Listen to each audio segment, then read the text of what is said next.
mzuri sana, mwanga wa tumaini urithi wetu Kenya. Ndiyo Kenya tunayoipenda. Thank you, Badi Twali. Mheshimiwa wetu Honorable Badi Twali, nina furaha kuu maana wiki mbili sijapata usingizi. Nafikiria hawa watoto nitawapeleka vipi. Yes. Lakini nashukuru kwa msaada wake. Tumeweza kuwekewa mafuta basi zote 3. Ameweza kuwanunulia watoto maziwa na mkate ili njiani wataweza kula. Hivyo amechukua jukumu hilo na amenipea 100,000. Kuhakikisha safari yetu iwe nzuri. Haya, wangapi wananiambia mnaenda kurudi na kikombe tuwapokee?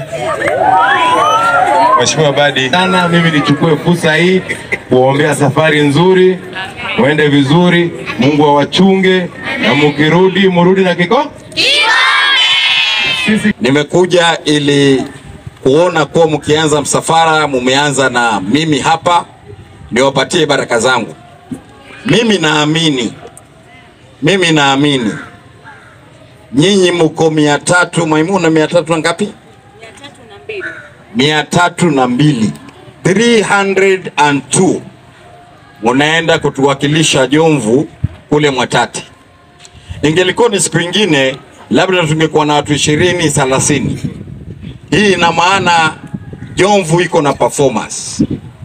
Na mimi nataka kusema nyinyi nyote katika hizi festivals, niko na hakika unaondoka Jomvu leo, lakini mutarudi Jomvu mukiwa mumeweka heads high, mukiwa mumeshinda katika hiyo festival hiyo. Mimi niko na imani kwa sababu najiamini kwa nguvu ya Mungu.